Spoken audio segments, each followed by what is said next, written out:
My name is Mia, and at 33 years old, I was a temporary intern at a massive tech corporation. When I saw an elderly deaf man being aggressively ignored in our lobby, I simply stepped in and greeted him in sign language. I had no idea the notoriously ruthless CEO was watching my every move. I also had no idea that this single act of kindness would finally hand me the weapon I needed to destroy my toxic sister and her perfect corporate life. Before I continue this story, let me know where you are watching from in the comments below. Hit like and subscribe if you have ever had to stand up to family members who treated you like a burden. The polished marble floors of Carmichael Industries always felt like ice beneath my cheap flats. It was a bustling Tuesday morning and the lobby was packed with executives rushing to meetings. I was balancing a massive stack of heavy presentation folders, my tired arms aching from the strain. I was a 33-year-old temp earning minimum wage to fetch coffees and organize filing cabinets. It was a humiliating reality, but I needed access to the corporate network for a secret project I was building. I kept my head down, desperately trying to remain invisible. That was when the sharp clicking of expensive heels echoed across the marble. I did not even have to look up to know it was my older sister, Brittany. At 35, Brittany was the vice president of public relations. She was the family golden child who never let anyone forget her Ivy League pedigree. She was walking toward me, flanked by her usual entourage. I tried to step aside, but Brittany locked eyes with me. Her lips curled into a familiar smirk. Instead of simply walking around me, she deliberately veered directly into my path and slammed her shoulder hard against mine. The brutal impact sent the heavy stack of folders flying. They hit the floor with a loud slap, sliding across the marble in a chaotic mess. I dropped to my knees, my face burning with sudden embarrassment. I scrambled to gather the documents before anyone stepped on them. Several people stopped to stare. Instead of apologizing, Brittany looked down at me with absolute disgust. She turned to the security guard stationed near the elevators and raised her voice. "Do not mind the 33-year-old temp," Brittany announced loudly. "My parents begged me to get her a pity job so she would not be completely useless. Just get her a mop and let her clean up her own mess." The junior associates giggled. The security guards shifted uncomfortably but did nothing. I kept my eyes fixed on the floor, biting my cheek so hard I tasted blood. I wanted to tell everyone that I spent my 20s changing adult diapers and spoon-feeding our sick grandmother while our parents drained her care fund to pay for Brittany to go to an Ivy League school. But defending myself would cost me this job, and I was only weeks away from finalizing my patent. So I swallowed my pride and stayed silent. Brittany and her entourage swept away, leaving me to my humiliation. As I reached for the last scattered paper, a commotion caught my attention. I looked up and saw an elderly man standing at the massive reception counter. He wore a faded tweed jacket and his posture was slightly hunched. He was frantically moving his hands, trying desperately to communicate with the receptionist. The receptionist was glaring at the old man. Instead of trying to understand him, she was leaning over the desk and shouting, "I cannot hear you," she yelled. "Do you have an appointment? You cannot be in here without an appointment." The old man flinched at her aggressive body language. He pointed to his ear and shook his head, then signed again, his hands trembling slightly with frustration. He was completely deaf, and he was completely lost. The receptionist rolled her eyes and picked up her desk phone. She gestured to the same security guard who had watched Brittany humiliate me. "We have a vagrant at the front desk causing a disturbance," she said into the receiver. "Please escort him out." The burly security guard immediately marched over. He reached out to grab the elderly man by the arm. The old man shrank back, his eyes wide with panic. He raised his hands defensively, trying to sign that he just needed directions. I could not watch this happen. The memory of my own deaf grandmother being ignored flooded my mind. I dropped the folders and stood up. I marched straight past the security guard and placed myself firmly between him and the elderly man. "Excuse me," I said to the guard. "Do not touch him. I will handle this." The receptionist scoffed. "You are just a temp, Mia. Get back to your filing before I tell your sister you are interfering." I ignored her completely. I turned my back on the angry receptionist and the bewildered security guard, focusing all my attention on the frightened man. I softened my posture, gave him a warm smile, and raised my hands. "Hello, sir. I signed to him fluently. My name is Mia. Please do not worry. You are safe here. How can I help you navigate today? The transformation in the old man was instantaneous. The deep lines of panic on his face melted away into an expression of profound relief. His shoulders dropped, and a gentle smile touched his lips. He signed back to me. Thank goodness he signed. Everyone here is so angry. I am just trying to find the executive elevators. I need to go to the top floor, but they changed the building layout since I was last here. I nodded, signing back that it was no problem at all, and that I would personally escort him there. I gently guided him away from the hostile reception desk, keeping a steady stream of casual sign language going to make him feel welcome. He relaxed, completely chatting with me about the terrible weather outside as we walked toward the private elevator bank. I swiped my temporary access badge just to call the car down for him. The polished metal doors of the elevator chimed and slid open. I smiled and gestured for the elderly man to step inside. But as the doors parted fully, the breath caught in my throat. Standing inside the elevator car was Donovan, the chief executive officer of Carmichael Industries. Donovan was a towering, impeccably dressed man known for being utterly ruthless. I froze, terrified I brought an unauthorized visitor to the big boss. But Donovan did not yell. He simply stood still, eyes locked on me. He had clearly been watching our interaction through the glass elevator shaft as it descended. He watched my hands, noting my fluent signing, and then looked at the old man. The old man stepped into the elevator, standing completely unbothered. The doors began to slowly close. Just before the metal sealed them inside, Donovan turned his head slightly toward his assistant standing behind him. I saw his lips move clearly. Find out exactly who that temp is. I remained rooted to the spot on the polished marble floor for a long moment. The doors clicked shut, leaving me standing alone in the lobby, unaware that the wheels of my revenge had just been set into unstoppable motion. I remained rooted to the spot on the polished marble floor for a long moment. My heart hammered against my ribs, a dull thud echoing in my ears over the ambient noise of the corporate morning rush. I bent down and began picking up the remaining scattered presentation folders, my fingers trembling slightly against the smooth cardboard. Being noticed by Donovan, a CEO, known for terminating executives over minor infractions, was the absolute last thing I needed. I just needed to remain invisible for 3 more weeks.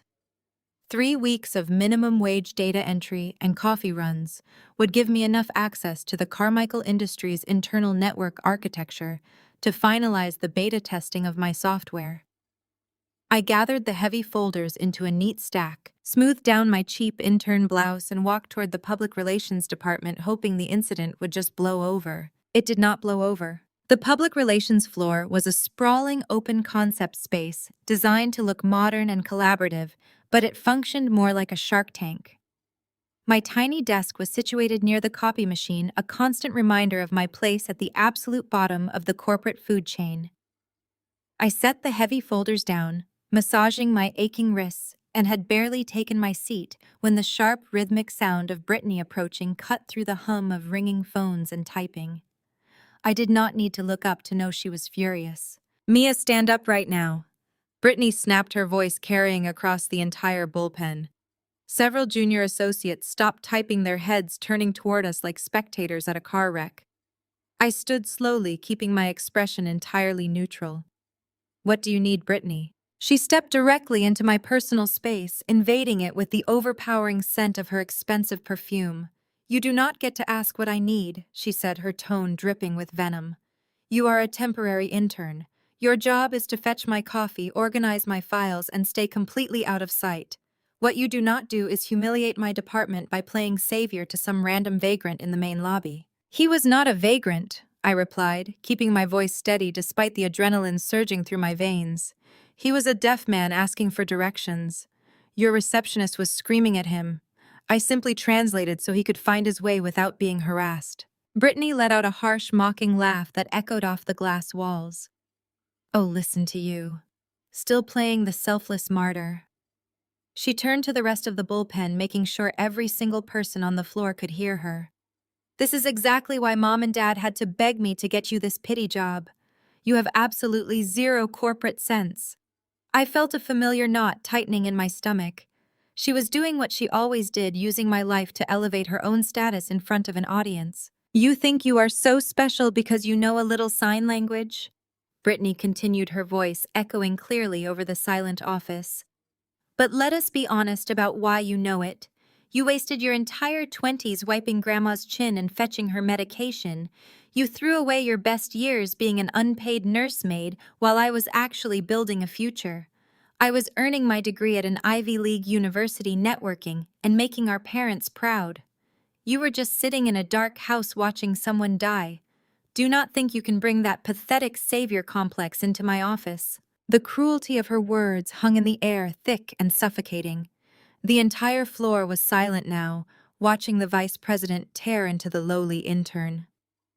I looked at my sister, taking in her tailored designer suit, her perfect blowout, and the sheer arrogance radiating from her. She truly believed her own narrative. She believed she was superior because our parents had poured every dime of our grandmother's care fund into her tuition, leaving absolutely nothing left to pay for professional medical help. They had effectively trapped me in that house. I did not fail to launch my career. I was held hostage by family duty. I was the one who stayed behind to handle the heavy lifting, the feeding tubes, and the late-night panic attacks, while our parents financed Brittany's ambition with stolen trust money. My grandmother was the one who taught me American Sign Language. She was the one who held my hand when I felt completely abandoned by my own parents. And she was the specific inspiration behind the code I had been secretly writing every night for the past 5 years. In the silence of that house, I had conceptualized an artificial intelligence program that could translate sign language into text in real time. Every insult Brittany hurled at me was built on a foundation of theft and exploitation. But I could not say any of that. Not yet. I just looked at her, letting the silence stretch, refusing to give her the tears she so desperately wanted to see. "Are you quite finished?" I asked quietly. Brittany narrowed her eyes, clearly irritated that I had not crumbled into a weeping mess. "You are nothing here, Mia. Remember that. You are going to take these folders, sort them alphabetically, and then you are going to scrub the coffee machine.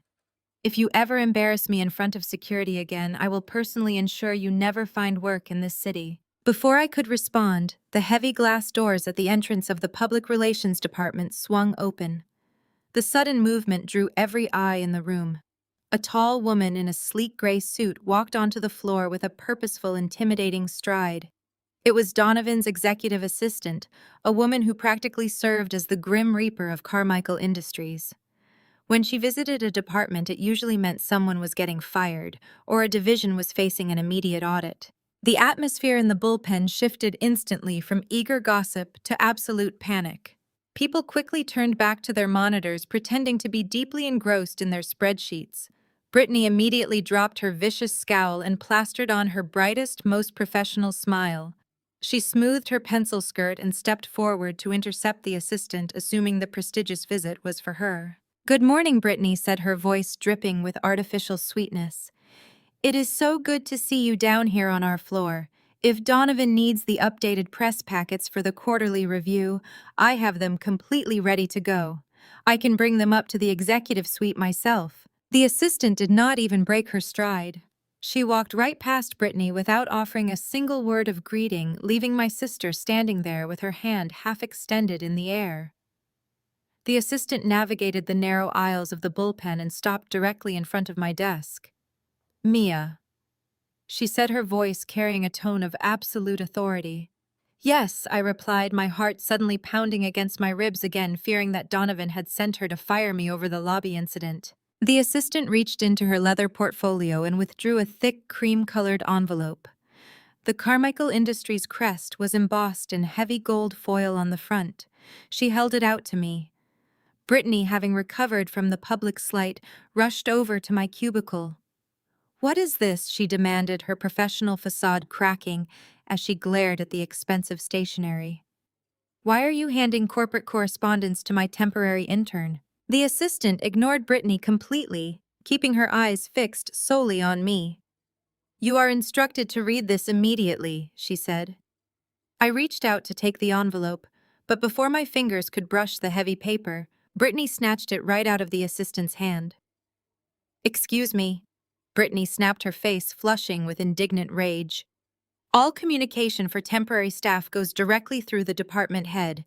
I will handle this." The assistant simply raised a perfectly arched eyebrow, offering no argument, and turned on her heel to leave the department. The moment the glass door shut behind her, Brittany ripped the envelope open, tearing the gold foil crest in half. I watched her eyes dart across the single sheet of paper inside. I watched the arrogant flush drain entirely from her face, leaving her pale and trembling. She read the words twice, her perfectly manicured fingernails digging into the expensive paper until it creased. "What does it say?" I asked softly. Brittany looked up at me, genuine fear replacing the malice in her eyes. She did not say a word. She practically shoved the paper against my chest. I took the letter and read the short, crisp text printed in the center of the page. It was a direct, undeniable order. I was summoned to report to the top-floor executive suite to meet with the chief executive officer immediately. Without waiting for Brittany to process what was happening, I stepped around her frozen form and headed straight for the private executive elevator. I could feel the stares of the public relations department boring into my back. Brittany finally found her voice, shouting my name across the bullpen, demanding that I stop, but I kept walking. I swiped my temporary badge against the scanner next to the steel doors. The light flashed green. Donovan had already authorized my access. I stepped inside the mahogany car and pressed the button for the 50th floor.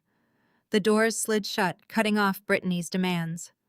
As the elevator shot upward, my stomach twisted. My mind raced through terrible scenarios. Temporary interns did not get summoned to the 50th floor. We were invisible cogs in the corporate machine. Being called directly by Donovan usually meant you were part of a security breach or a lawsuit. I checked my reflection in the mirrored walls, smoothing my cheap blazer, wishing I had worn something more professional than beige trousers and flats. The elevator dinged and the doors opened to a world completely different from the chaotic bullpen. The executive suite was eerily quiet. Thick carpet absorbed my footsteps. Original abstract paintings hung on pristine white walls. At the end of the corridor, massive double doors stood wide open. I took a deep breath, trying to steady my trembling hands, and walked toward the corner office. I stopped at the threshold. Floor-to-ceiling windows offered a panoramic view of the Chicago skyline, reflecting the afternoon sun. Sitting behind an imposing glass desk was Donovan, looking just as intimidating as he had in the lobby. But it was the man sitting in the plush leather guest chair opposite the desk that made me freeze. It was the elderly deaf man from the lobby. He was no longer wearing the faded tweed jacket. Instead, he was dressed in a sharp, bespoke navy suit that probably cost more than I made in a year. His posture was straight, and the bewildered, frightened expression he had worn downstairs was entirely gone. In its place was a look of sharp intelligence that commanded absolute respect. Donovan gestured to the empty chair. "Please come in and take a seat, Mia." I walked forward cautiously and sat down on the edge of the leather cushion. Donovan folded his hands on the desk. "I assume you are confused," he began, his deep voice filling the quiet room. "Let me introduce you properly. This is Harrison Carmichael. He is the founder and majority shareholder of this company." My jaw tightened as I looked at the elderly man. The billionaire founder of Carmichael Industries had been the confused vagrant in the lobby.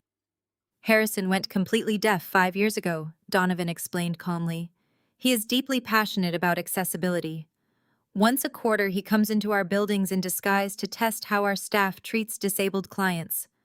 Today, our public relations receptionist and security team failed that test miserably." Donovan leaned forward, his piercing intensity locking onto me. "But you did not fail Mia. In fact, Harrison was quite taken with your intervention." Harrison turned to me and began signing, his movements precise and commanding. Donovan, clearly fluent, as well translated aloud for my benefit, though I did not need it. "Harrison wants to know how a temporary filing clerk possesses such profound fluency in American Sign Language. He also noticed that while you were guiding him to the elevator, You subtly moved him away from the decorative marble steps near the fountain, guiding him toward the accessible ramp instead. You demonstrated a keen awareness of the building's physical accessibility flaws. He wants to know your story. I took a breath. This was it. The moment I had been working toward for 5 long years. I did not play the victim. I did not mention Brittany's cruelty or my parents' financial betrayal.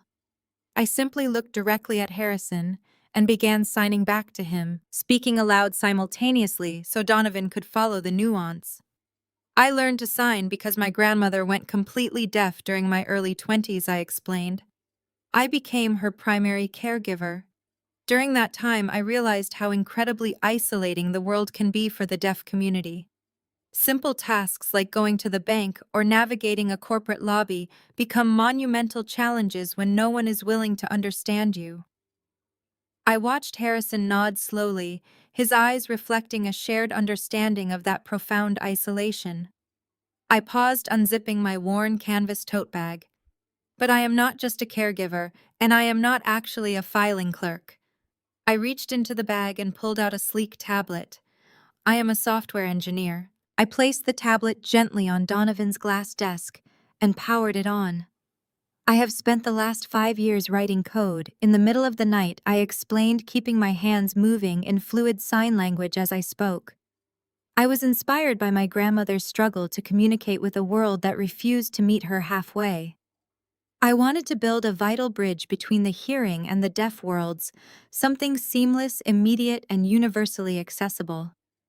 The screen flickered to life, revealing a clean, minimalist interface that I had designed myself. I tapped a button to activate the front-facing camera. This is a prototype of an artificial intelligence-driven translation software.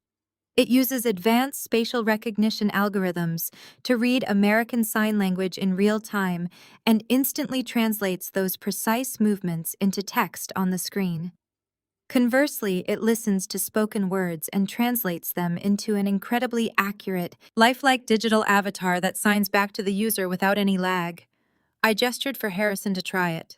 He leaned forward, skepticism flashing across his weathered features. He raised his hands and signed a complex sentence about the historical difficulties of corporate restructuring. Instantly, the text appeared on the tablet screen in bold letters, capturing the exact nuanced grammar and emotional intent of his rapid signs. Then Donovan spoke a swift reply. The digital avatar on the screen immediately signed Donovan's words back to Harrison with flawless pacing and natural facial expressions. Harrison gasped audibly. He snatched the tablet off the desk, his eyes wide with absolute shock as he tested the software again and again, watching his intricate signs transform into perfect text. Donovan stood up from his leather chair, completely floored by the speed and flawless accuracy of the working prototype. Mia, Donovan said, his voice dropping to a reverent whisper. This technology is nothing short of revolutionary. We have been trying to develop something exactly like this in-house for years and failed.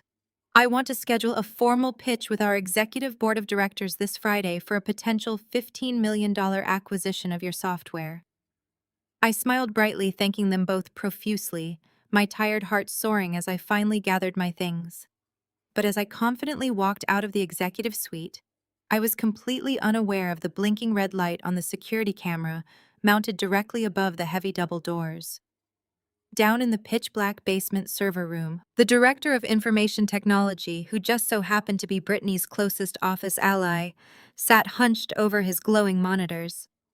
He was actively monitoring the executive suite's live security feed, zooming in on the proprietary software running on my tablet, his finger already dialing my sister's private office extension.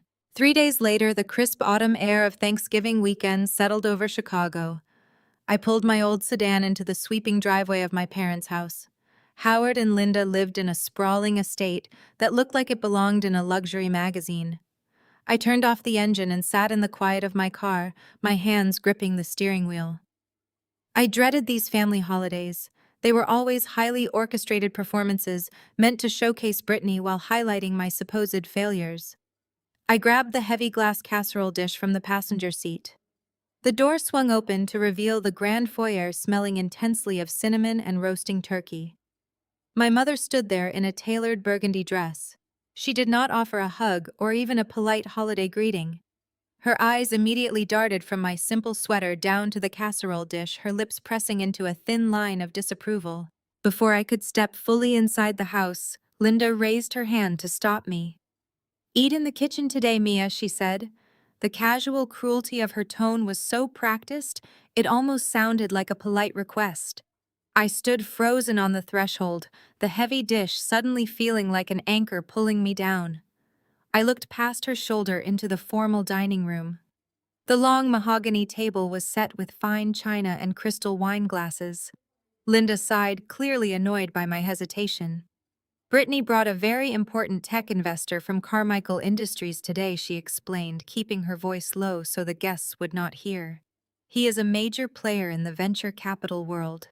There simply is not enough space at the main table for a temporary filing clerk. You understand. We cannot have you bringing down the conversation with depressing talk about your struggles. Just leave the sweet potatoes on the counter and stay out of sight." I stared at the woman who had given birth to me, feeling that familiar weight of worthlessness pressing against my chest. They were hiding me away like a dirty secret.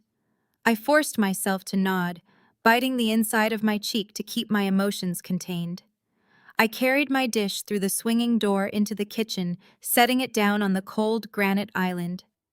I pulled a small stool up to the breakfast bar, served myself a meager portion of turkey on a paper plate, and sat entirely alone while the sounds of laughter drifted in from the formal dining room.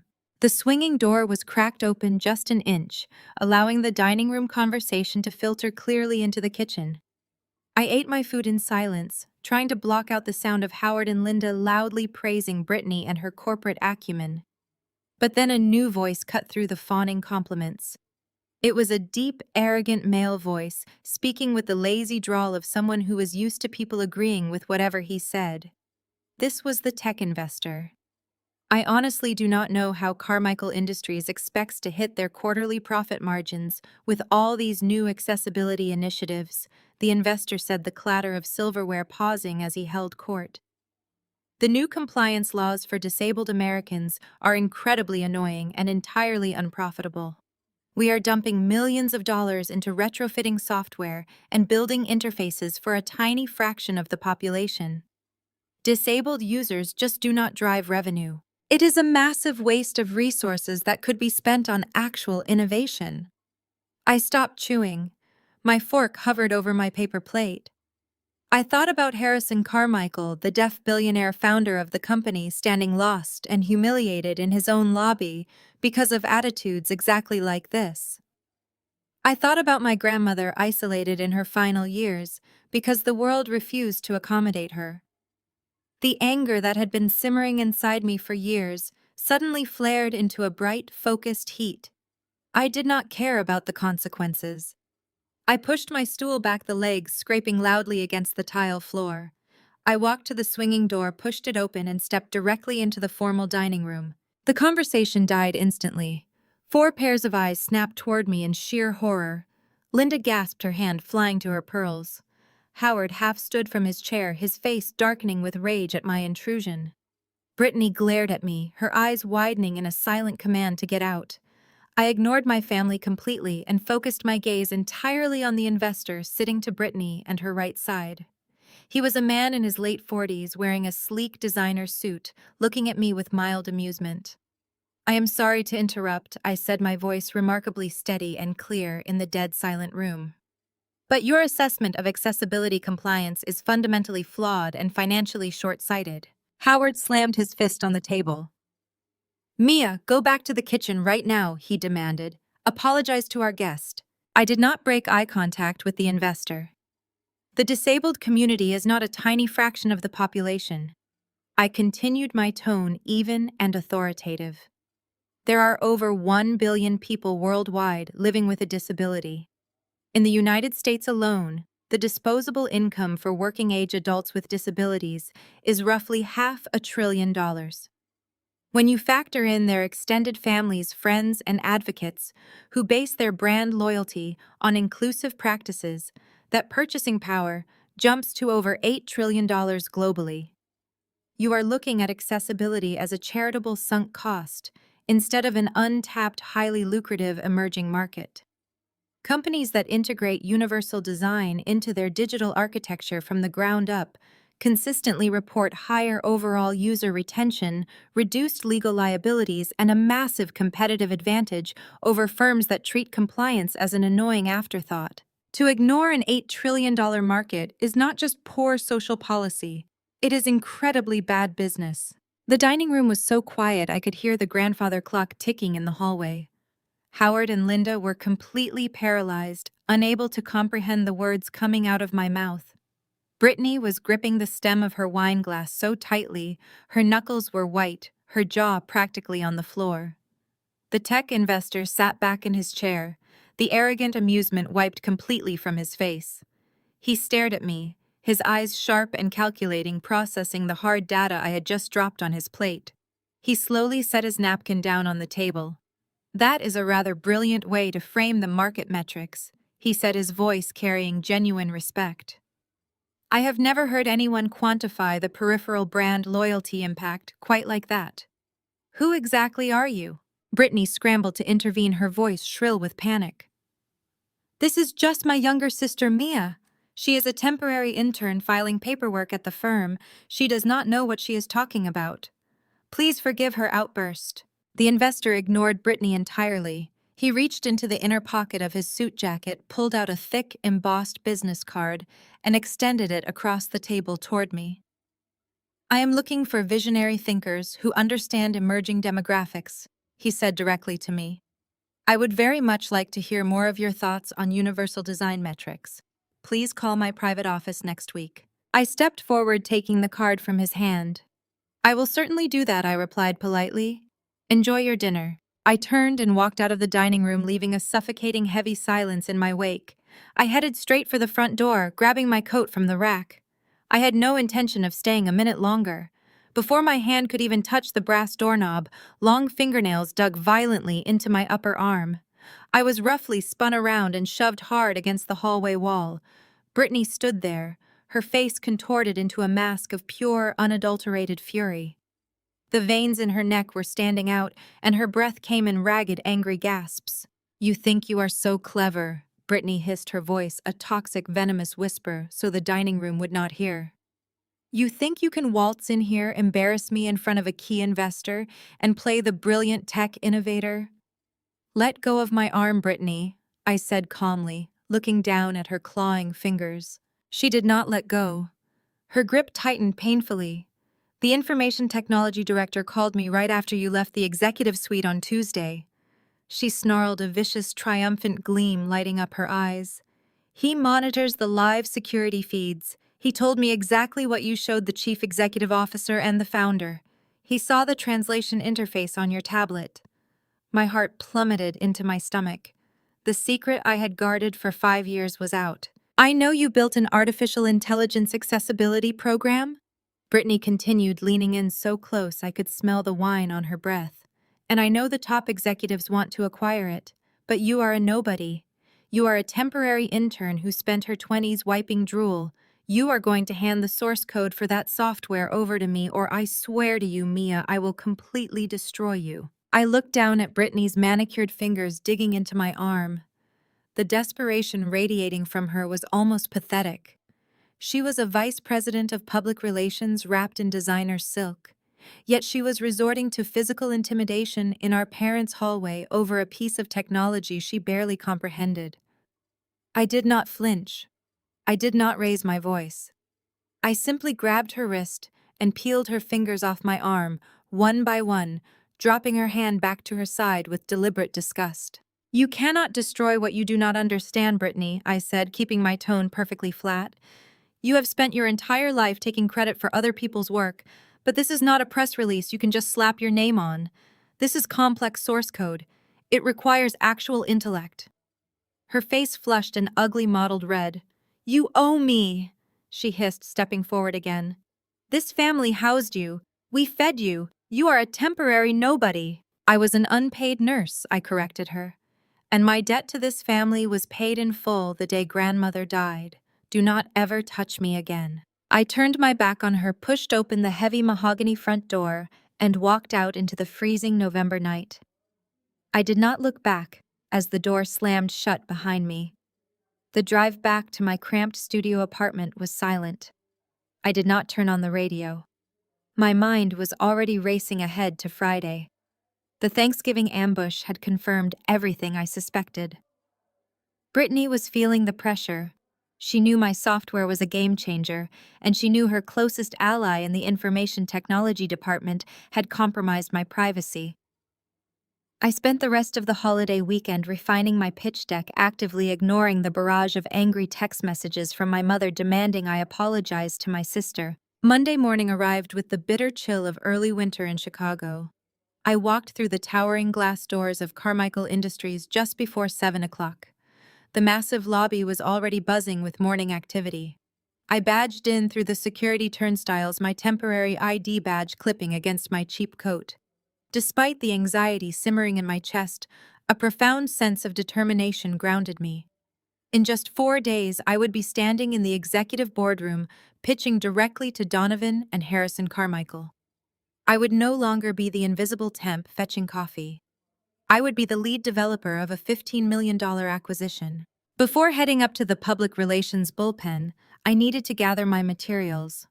I had stored my custom-built tablet, my encrypted backup hard drive, and a thick leather-bound notebook in my assigned employee locker down in the basement level.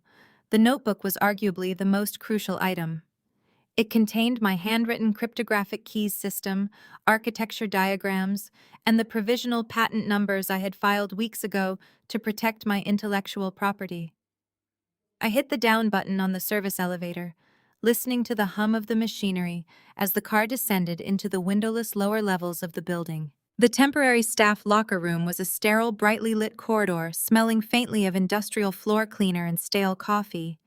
It was mostly empty at this hour. My shoes squeaked against the linoleum as I walked down the long row of battered gray metal doors. I reached locker number 412. I reached into my pocket for my small brass key. My hand stopped in midair. The cheap metal door of my locker was slightly ajar. I stared at the narrow sliver of darkness visible between the door and the frame. A cold knot of dread formed in the pit of my stomach. The heavy steel padlock I had purchased myself was missing entirely.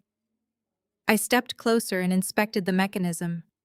Deep, jagged scratch marks marred the gray paint around the hasp, as if someone had used a heavy pair of bolt cutters or a pry bar to violently force the lock open. I grabbed the handle and yanked the door wide open. The interior of the locker was in complete disarray. My spare cardigan had been thrown carelessly onto the dirty linoleum floor. The canvas tote bag I used to transport my fragile electronics was slumped on its side, the main zipper ripped completely open. I dropped to my knees and tore through the contents of the bag. My hands scrambled frantically past loose pens, a broken umbrella, and a spare phone charger. I felt the bottom of the canvas. It was empty. The custom-built tablet was gone. I quickly patted down the interior pockets, where I always kept the encrypted backup drive. Nothing. The small black rectangle containing 5 years of my life's work had vanished. Desperation clawed at my throat. I stood up and blindly swept my hands across the top shelf of the locker, praying I had somehow misplaced the leather-bound notebook. My fingers brushed against bare, cold metal. The notebook containing the provisional patent numbers and my core cryptographic keys was missing. A wave of sheer panic hit me with the force of a physical blow. My chest tightened painfully, and the sterile fluorescent lights overhead seemed to strobe and dim. 5 years of coding in the middle of the night. 5 years of sacrificed weekends, relentless testing, and desperate hope. It was all gone. Someone had walked into the basement of Carmichael Industries and stolen my entire future. My vision blurred, and for a terrifying second, I thought I was going to be sick right there on the linoleum floor. But then the image of Brittany's furious, arrogant face in our parents' hallway flashed through my mind. "I will completely destroy you," she had promised. The panic receded, replaced instantly by a cold, calculating fury. I squeezed my eyes shut, forced myself to take a deep, shuddering breath, and exhaled slowly. I took another breath consciously, forcing my heart rate to slow down. Panicking would not get my technology back. Reacting emotionally would only give them the satisfaction of seeing me break. I needed to think logically. The information technology director was Brittany's closest ally. He had access to the security camera blind spots. He knew exactly where the temporary staff lockers were located. Brittany had orchestrated a targeted, premeditated corporate theft on company property. I turned on my heel and marched directly toward the service elevator. I smashed the call button, my jaw set so tightly my teeth ached. The ride up to the public relations department felt like an absolute eternity. When the doors finally slid open, I strode onto the floor with a terrifying singular focus. I did not greet the receptionist. I did not stop at my cubicle to drop off my heavy winter coat. I walked straight down the center aisle of the busy bullpen, completely ignoring the curious stares of the junior associates. I reached the frosted glass walls of Brittany's corner office. Through the glass, I could clearly see that her desk chair was empty. I pushed the heavy door open anyway. The office was pristine. There was no coffee cup on the desk, no designer coat hanging on the hook. Her computer monitor was completely dark. A senior account manager poked his head around the doorframe, looking at me with severe disapproval. "You are not supposed to be in there, Mia," he said sharply. Brittany took the morning off. She called in an hour ago and said she had an urgent family matter to attend to. An urgent family matter. I stared at the empty leather executive chair, the reality of the situation clicking firmly into place. Brittany had not just stolen the hardware. She had taken the morning off to figure out how to crack the encryption. She was going to try and reverse engineer my life's work and present it to the board as her own creation. I walked out of her office without saying a single word to the account manager. I navigated back through the labyrinth of cubicles toward my own pathetic tiny desk in the corner. I needed to access a terminal immediately. I needed to log into the Carmichael Secure Network and see if any unauthorized login attempts had been made against my cloud backups. I rounded the corner to my cubicle and stopped dead in my tracks. Sitting dead center on my cheap plastic keyboard was a bright yellow sticky note. It was the only item on my desk that was out of place. I stepped closer, my eyes locking onto the elegant, looping cursive handwriting written in thick blue ink. It was not Brittany's handwriting. I recognized those sharp, judgmental loops instantly. It was my mother's handwriting. Linda had somehow bypassed building security, walked right up to the public relations department, and left a message directly on my desk while I was downstairs discovering the theft. My blood ran ice cold. The theft was not just Brittany acting alone in a moment of desperation. My parents were entirely complicit in this crime. They had formed a unified front to strip me of my intellectual property. I reached out and picked up the small square of yellow paper. My fingers trembled just slightly as I read the words my mother had so carefully penned. "Come to the house tonight for a family dinner. Brittany has an amazing new invention to celebrate, and we need to discuss your future." The heavy oak door clicked shut behind me, muting the sound of clinking crystal and celebratory laughter echoing from my parents' dining room. The freezing November wind bit through my thin coat, but I barely felt the cold.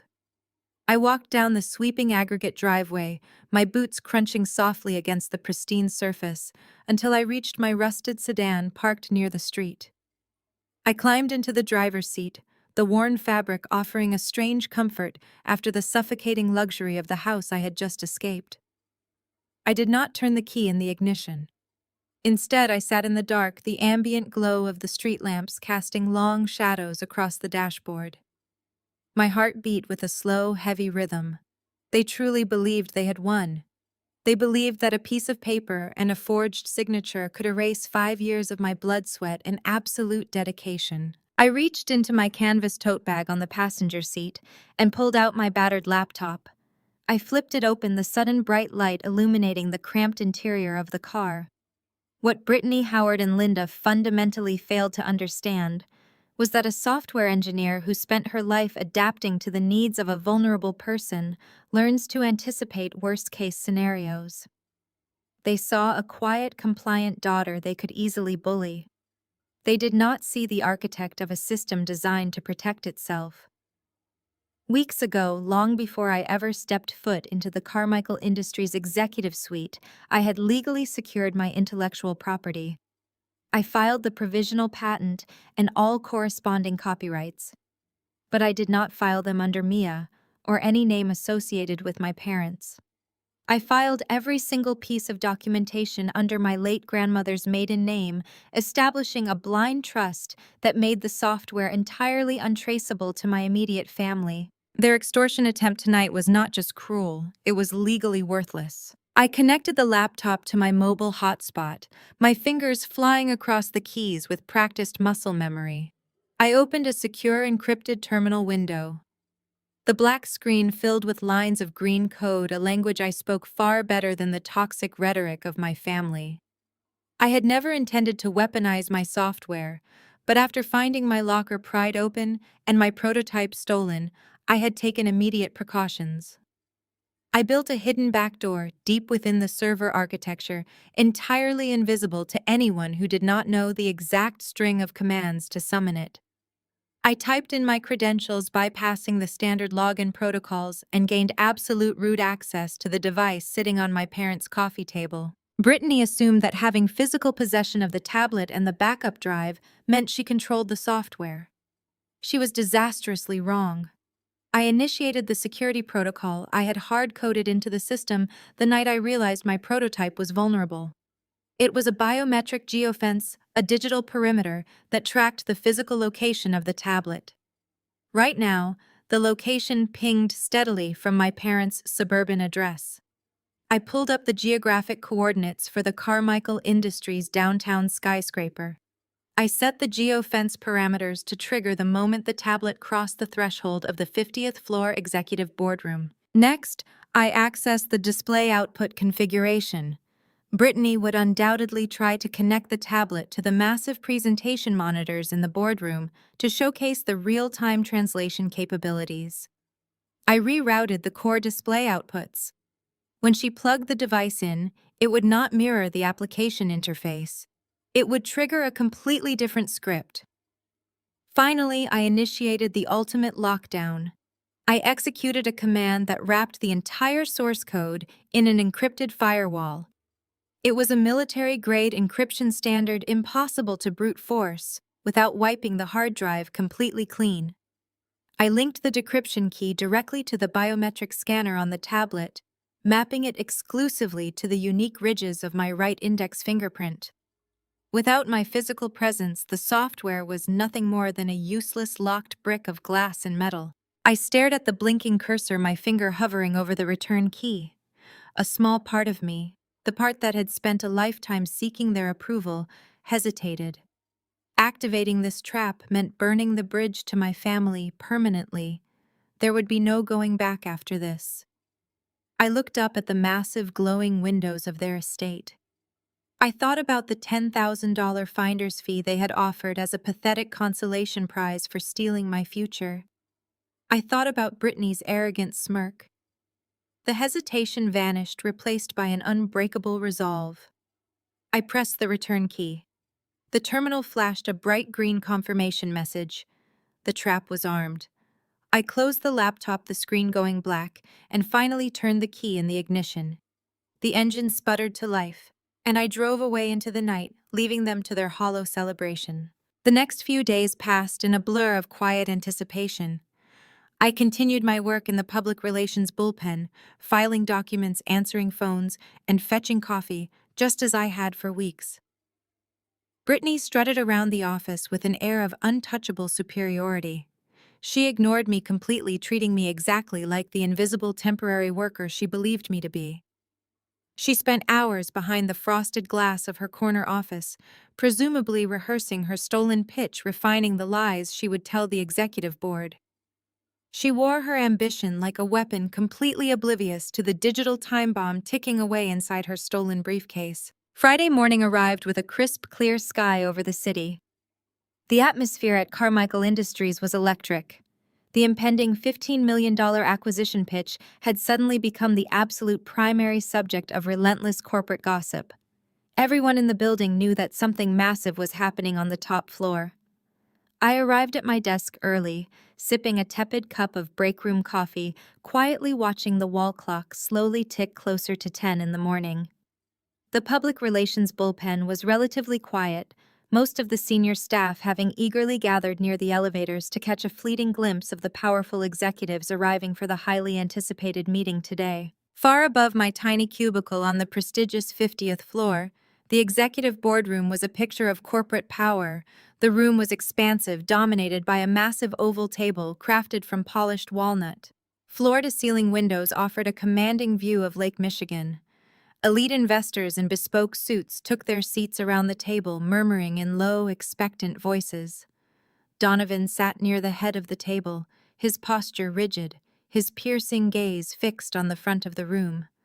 Beside him sat Harrison Carmichael, the billionaire founder, his expression intensely focused, an expert interpreter seated quietly slightly behind him.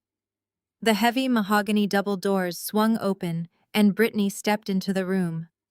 She looked absolutely perfect. She wore a tailored designer suit that screamed success, her hair immaculately styled and her makeup flawless. She confidently carried my stolen canvas tote bag over her shoulder with an air of profound, unshakable confidence. She walked to the podium at the front of the room, her high heels clicking rhythmically against the hardwood floor. She placed the bag on the podium, pulled out my tablet, and offered the room a brilliant winning smile. She was completely ready to confidently present the stolen revolutionary technology she falsely claimed as her very own.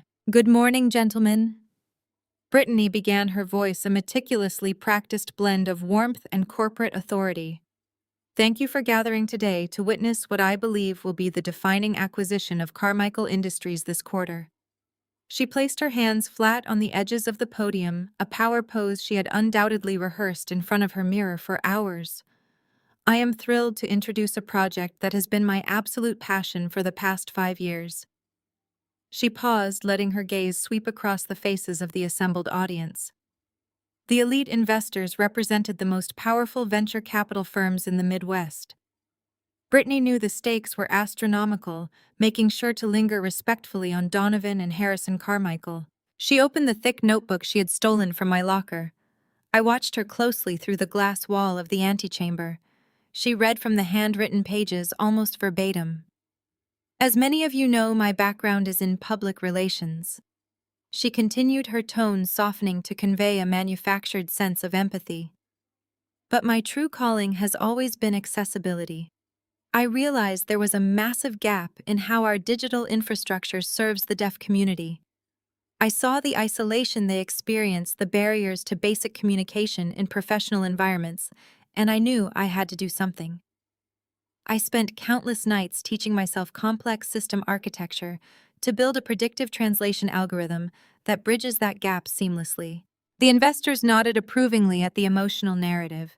It was the perfect corporate fairy tale. The brilliant, compassionate executive working tirelessly in the shadows. Donovan Carmichael smiled, broadly pleased with the polished presentation delivered by his vice president. However, sitting slightly behind him, Harrison Carmichael was not smiling. The billionaire founder leaned back in his heavy leather chair, his piercing gray eyes narrowed in careful calculation. He recognized the subtle tells of a person regurgitating memorized information. He watched the rigid way she held the notebook, treating it as a lifeline. He watched her eyes dart down for technical terms she clearly did not understand.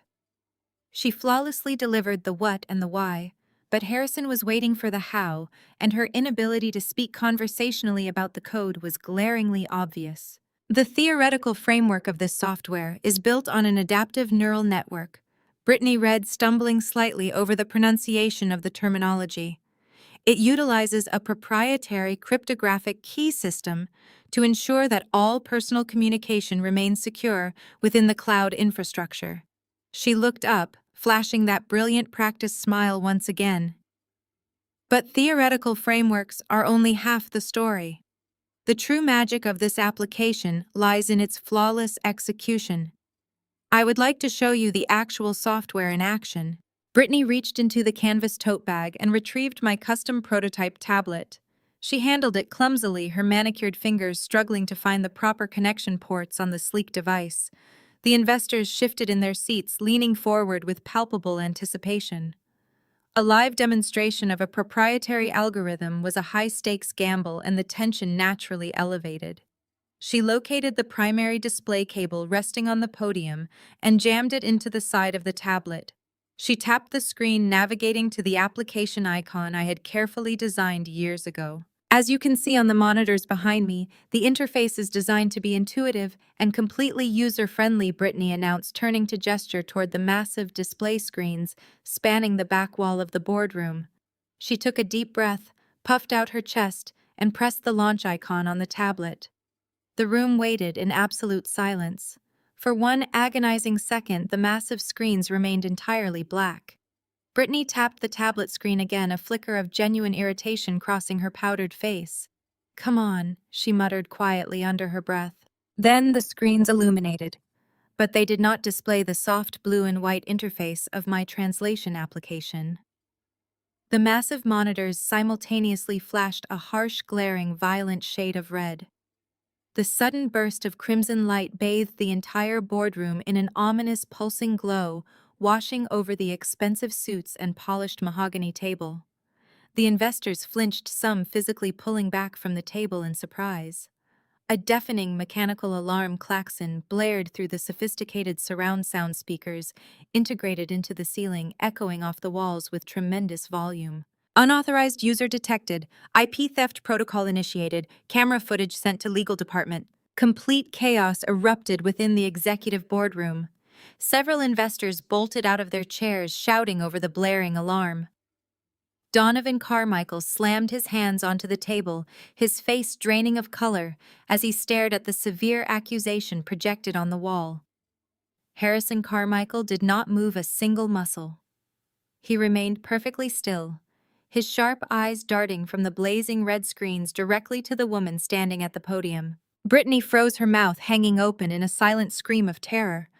The polished, confident executive persona evaporated in an instant, replaced by raw, unadulterated panic. The blood drained from her face, leaving her sickly pale under the harsh red light. She stared at the screens, her eyes wide with horrified incomprehension. "What is this?" she stammered, her voice trembling violently. "This is a glitch. It is just a technical error. The system is malfunctioning." She frantically jabbed her fingers against the glass of the tablet, desperately trying to force the application to close. She mashed the home button, swiped frantically at the screen, and tried to hold down the power switch. The tablet did not respond. The biometric lock I had engaged from my car the previous night functioned flawlessly. The software was completely paralyzed, entirely unresponsive to any input that did not match the specific ridges of my right index fingerprint. The alarm continued to wail, a relentless mechanical shriek that cut through the frantic murmurs of the board members. Brittany grabbed the display cable and yanked it out of the tablet with brute force, hoping to sever the connection to the monitors. The screens remained violently red, the white text burning into the retinas of everyone in the room. "Turn it off," Donovan bellowed, pointing at Brittany. "Turn that alarm off right now." I do not know how Brittany shrieked back, hot tears welling in her eyes as she frantically shook the heavy tablet. "I do not know what is happening. The machine is completely locked." Before Brittany could make another desperate attempt to shut it down, the heavy mahogany boardroom doors swung open with a resounding crack. The sudden movement drew the immediate attention of every single person in the room. The two corporate security guards stationed in the hallway stepped aside, their expressions a mix of profound confusion and involuntary deference. I walked into the room. I was no longer wearing the cheap cardigans and scuffed flats of the invisible temp. I was dressed in a razor-sharp tailored charcoal suit that fit me perfectly, paired with a crisp white silk blouse and pristine black heels. My dark hair was pulled back into a sleek, uncompromising style. I walked past the stunned security guards and stepped directly into the center of the boardroom, my posture radiating absolute control and unyielding authority. I looked exactly like the true executive in the room. Brittany's face contorted into a mask of absolute outrage the moment she processed my presence. Her panicked gaze darted from my tailored suit to the glaring red monitors and back to me, Security, she shrieked, her voice cracking as it echoed off the polished walnut walls. Remove this temp immediately. She is sabotaging my presentation. The two heavy-set security guards who had followed me into the room stepped forward uncertainly. They reached for my arms, their faces tense, clearly accustomed to obeying the demands of a vice president. I stood my ground, keeping my chin raised and my eyes locked on the head of the table. "Stop right there." Donovan Carmichael's voice cut through the chaos like a whip. He did not yell, but the sheer command in his tone froze the security guards in their tracks. Donovan raised his right hand, a simple, authoritative gesture that instantly silenced the entire room. The murmuring investors quieted their attention, snapping to the chief executive officer. He turned his piercing gaze toward Brittany, his expression completely devoid of the warmth he had shown her just minutes prior. "Mia is not a temp," Donovan stated, his voice resonating with cold clarity, "and she is not trespassing. She is here at the personal invitation of Harrison Carmichael." A collective intake of breath swept through the elite investors. Every head turned toward the billionaire founder seated near the head of the table. Harrison Carmichael remained perfectly still in his heavy leather chair, his hands steepled beneath his chin. He offered a single deliberate nod in my direction. "Proceed, Mia," he said quietly. The validation hit me with a surge of profound adrenaline. I stepped forward, my heels clicking confidently against the hardwood floor as I approached the podium. Brittany instinctively recoiled as if I had physically struck her. She clutched the edges of the wooden stand, her knuckles turning white, but she had no choice but to step aside as I claimed the center of the room. "Gentlemen," I began, keeping my voice steady and professional. "I apologize for the dramatic interruption. However, the software you were about to see is not the property of Carmichael Industries, nor was it developed by the woman standing next to me. The system locked down because it recognized an unauthorized user attempting to access stolen proprietary code." Brittany scoffed loudly, a desperate, hysterical sound. "This is absurd!" she cried out, looking frantically at the investors. "She is a disgruntled temporary assistant. She hacked into the network to ruin my career. Do not listen to a word she says." I ignored her entirely. I reached into my pocket and pulled out my smartphone. I bypassed the lock screen and opened the hidden terminal application I had designed to communicate directly with my software. With a few rapid keystrokes, I transmitted the override command. The blaring alarm clacks and cut off instantly, leaving a ringing silence in the massive boardroom. The violent red glare on the 100-inch monitors flickered and dissolved. I tapped my screen one final time, instructing the system to project the evidence I had carefully compiled directly onto the boardroom displays. The monitors shifted into a crystal-clear split-screen format. The investors leaned forward, squinting slightly to process the new information. On the left side of the massive display was a high-resolution scan of an official United States Patent and Trademark Office registration document. The text was large and easily legible. It clearly detailed the exact software architecture, the neural network translation algorithms, and the unique biometric encryption protocols. The date of filing was stamped clearly at the top, showing the paperwork had been processed and approved several weeks ago. At the very bottom, highlighted in bright yellow, was the sole listed owner of the intellectual property. It was not Carmichael Industries, it was not Brittany. It was a private trust legally registered under my name and my late grandmother's maiden name. "That is an irrefutable federal patent," I explained, gesturing toward the left screen. "I built this technology from the ground up over the last 5 years. I hold every corresponding copyright, and I control the sole decryption key." Brittany shook her head wildly. "It is a forgery," she stammered, her voice pitching into a shrill whine. "She forged those documents. She is trying to steal my life's work." I turned slightly to face her, allowing a cold, hard smile to touch my lips. "Then let us review the right side of the screen," I suggested quietly. On the right monitor, a crisp, high-definition video began to play. It was security camera footage, but not from the standard company network. I had identified the blind spot in the temporary staff locker room weeks ago, and I had quietly installed my own miniature motion-activated camera directly inside the ventilation grate opposite my locker. The timestamp in the corner of the video clearly displayed Monday morning at 7:15. The boardroom watched in absolute silence as the footage played. It showed the supposedly empty basement corridor. Then Brittany appeared on screen. She was wearing her designer trench coat, looking over her shoulder with nervous, jerky movements. The camera captured her face perfectly in the harsh fluorescent lighting. She approached locker 412. She reached into her bag and pulled out a heavy steel pry bar. The elite investors gasped audibly as they watched a vice president of public relations wedge the metal bar behind my padlock and violently wrench it backward. The lock snapped with a visible jolt. Brittany tore the locker door open, ripped my canvas tote bag apart, and aggressively pulled out my custom-built tablet and my leather-bound notebook. The video looped, playing the act of blatant corporate theft over and over again. The evidence was absolute, undeniable, and devastating. The atmosphere in this boardroom shifted from shocked anticipation to profound disgust.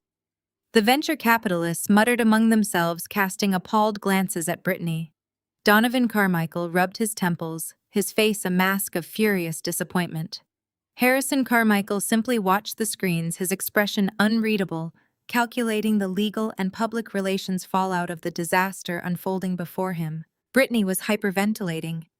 Her chest heaved and her eyes darted wildly around the room, searching for a single friendly face. She found none. The men who had been nodding along to her emotional fairy tale just moments ago now looked at her as if she were a toxic hazard. She stumbled backward, bumping against the wooden edge of the podium. The reality of her total destruction was finally settling in.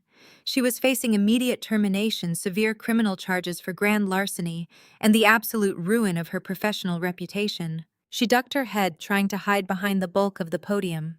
I watched her hands trembling violently as she reached into her pocket. She pulled out her smartphone, keeping it concealed from the board members, and began frantically dialing a number. She was panicking, reverting to her most ingrained childhood instinct. She was calling for the only people who had ever blindly protected her from the consequences of her own horrific actions. The boardroom descended into a tense, chaotic murmuring. Several investors began asking me pointed technical questions about the patent structure and the encryption methods. I answered them calmly and clearly, ignoring the pathetic whimpering coming from behind the podium. I detailed my testing phases, my translation accuracy rates, and the specific neural network adaptations I had coded from scratch. The executives were captivated, quickly realizing that the true genius behind the technology was standing right in front of them, completely untethered from the toxic vice president shivering in the corner. 10 minutes passed in a blur of highly technical and incredibly satisfying conversation. I was finally speaking to people who understood the magnitude of my creation. Harrison Carmichael was leaning forward now, asking highly intelligent questions about server load capacities and potential market integration. I was just about to explain my roadmap for scaling the infrastructure when a sudden aggressive commotion erupted in the outer lobby. The heavy oak doors of the boardroom rattled as someone violently shoved against them from the outside. The muted sounds of shouting breached the thick, soundproof walls. The two security guards immediately turned toward the entrance, their hands dropping to their utility belts. "Get your hands off me!" a familiar, shrill voice shrieked from the hallway. "We belong in there. Our daughter needs us." The boardroom doors burst open with tremendous force. The investors spun around in their chairs, clearly shocked by the massive disruption. I stood perfectly still at the podium, my hands resting lightly on the polished wood. Howard and Linda stormed into the room, having completely bypassed the reception desk and aggressively shoved past the outer administrative staff. They looked furious, entitled, and utterly out of place in the elite corporate environment. They were marching straight toward the front of the room, determined to save their golden child. Howard stormed in first, his face flushed a deep red, still dressed in his golf clothes, as if he had rushed there without thinking. Linda followed close behind, clutching her designer handbag against her chest, her eyes locked on Brittany with blind panic. They ignored the investors, ignored Donovan, and marched straight toward the podium as if the entire boardroom existed only to protect their golden child. Howard pointed a shaking finger at me. "She is a liar!" Howard bellowed, his voice echoing harshly off the soundproofed walls. We watched Brittany code this at home. We sat in our living room and watched her build this software night after night. Mia is simply a jealous, unstable dropout, trying to steal her sister's glory. Linda, sensing that Howard's aggressive posturing was not swaying, the stoic executives decided to take a different approach. She smoothed her expensive blouse, pasted on her most condescending smile, and bypassed Donovan entirely. She turned to Harrison, the deaf founder, and began speaking to him like a toddler. "You have to understand," Sir Linda said, over-enunciating every single syllable and contorting her mouth. She waved her hands in front of his face, making broad, meaningless gestures disrespectfully. "Our youngest daughter has mental issues." She pointed a manicured nail at her temple and made a circular, crazy motion. "Brittany is the real talent here. Brittany is the genius you want to invest in." A collective gasp of genuine horror rippled through the boardroom. The venture capitalists stared at my mother in absolute revulsion. I did not yell. I simply stepped out from behind the podium, moving into Harrison's direct line of sight. I raised my hands and began to move my fingers with rapid, fluid precision. I fluently signed everything my parents were saying directly to Harrison. I translated Howard's claim that I was a jealous, unstable dropout. I signed Linda's assertion that I had mental issues and lived in a world of delusions, making sure my facial expressions conveyed the exact tone of their toxic condescension. Harrison's face hardened into stone. He immediately stood up, slammed both his hands heavily on the polished mahogany table to get the entire room's attention, and began signing furiously. Donovan Carmichael stood right beside him, his own expression utterly grim, and translated the billionaire founder's absolute wrath aloud for the suddenly terrified parents. Harrison's hands moved with a sharp, cutting intensity that required no sound to convey his absolute fury. The entire room remained dead silent as the sheer weight of the moment settled over the mahogany table. Donovan stood beside his uncle, his own expression mirroring the cold disgust etched into Harrison's features. "Harrison says that he personally met Mia 3 weeks ago in the main lobby." Donovan translated, his tone ringing. "He experienced firsthand how your public relations department treats people they consider beneath them.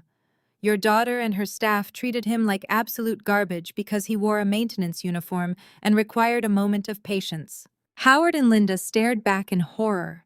The realization that their golden child had actively insulted the founder of the company finally penetrated their thick layers of entitlement.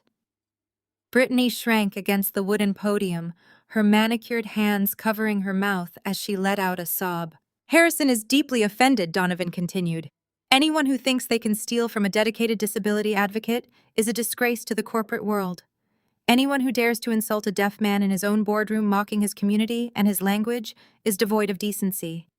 And anyone who commits corporate espionage within the walls of Carmichael Industries is permanently finished." The heavy silence was suffocating. The elite investors looked at Brittany with pure contempt.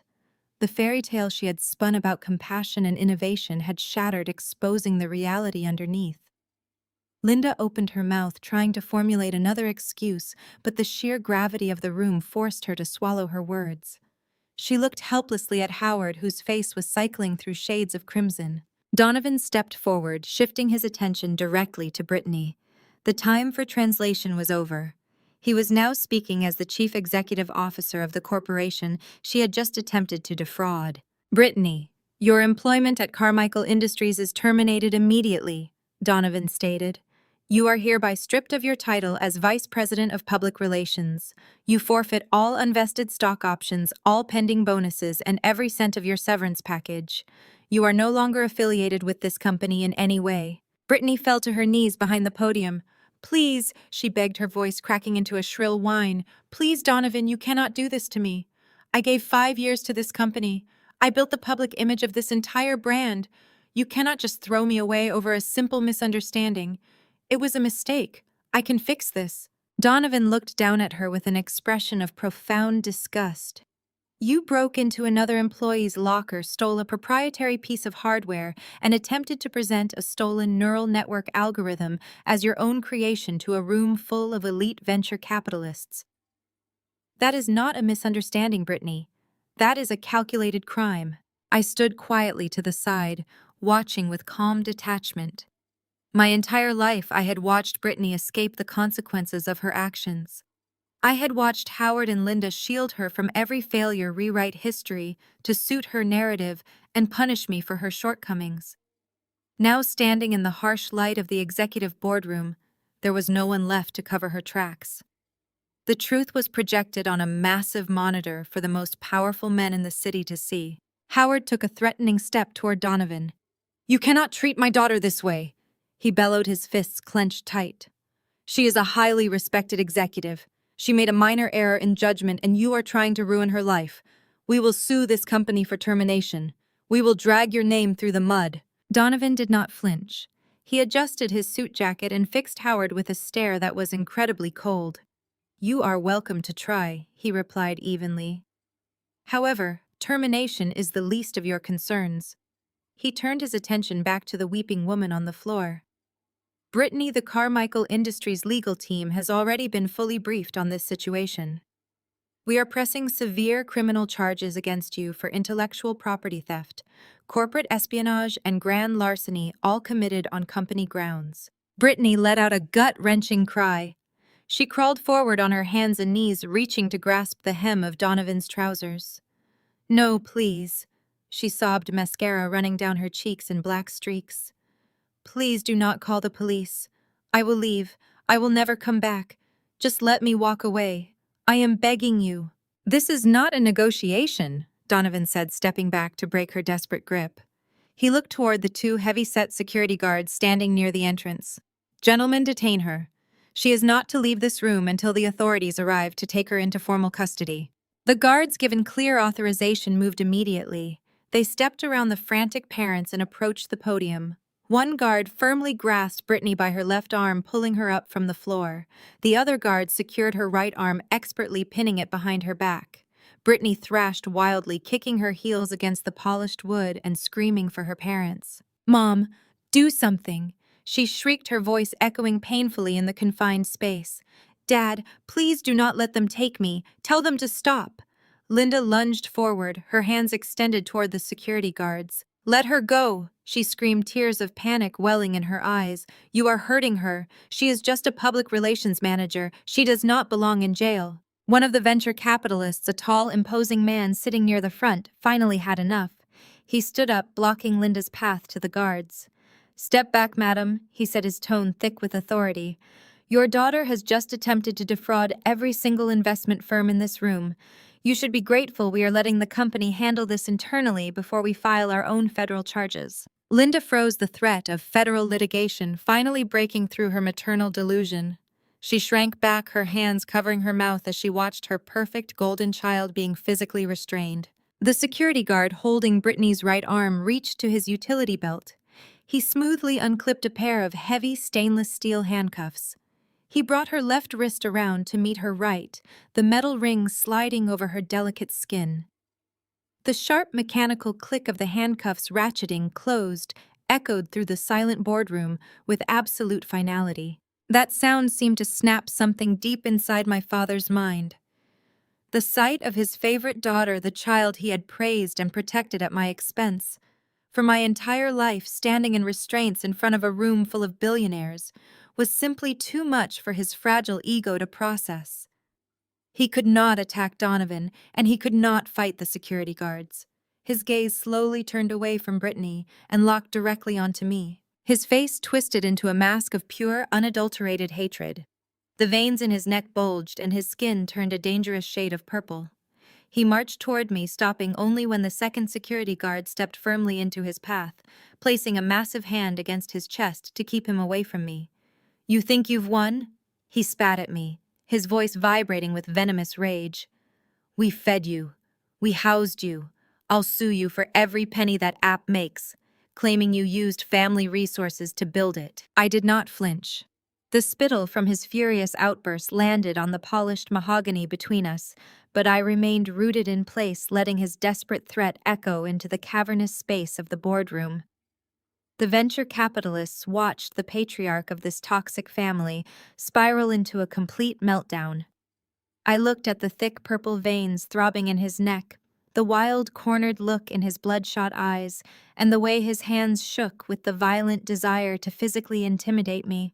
For decades, that imposing posture had been enough to make me back down, apologize, and shrink myself to accommodate his ego. Today it was nothing more than the pathetic flailing of a man who had finally run out of lies. "I was waiting for you to bring up family resources," I said calmly, my voice dropping to a low conversational volume that cut through his screaming. I reached down to the floor beside the podium where I had rested my briefcase. I snapped the latches open, the sound echoing in the tense silence. I reached inside and retrieved a thick financial dossier. It was heavy packed with hundreds of pages of bank statements, transfer logs, and legal documentation. I lifted it and dropped it squarely onto the center of the massive boardroom table.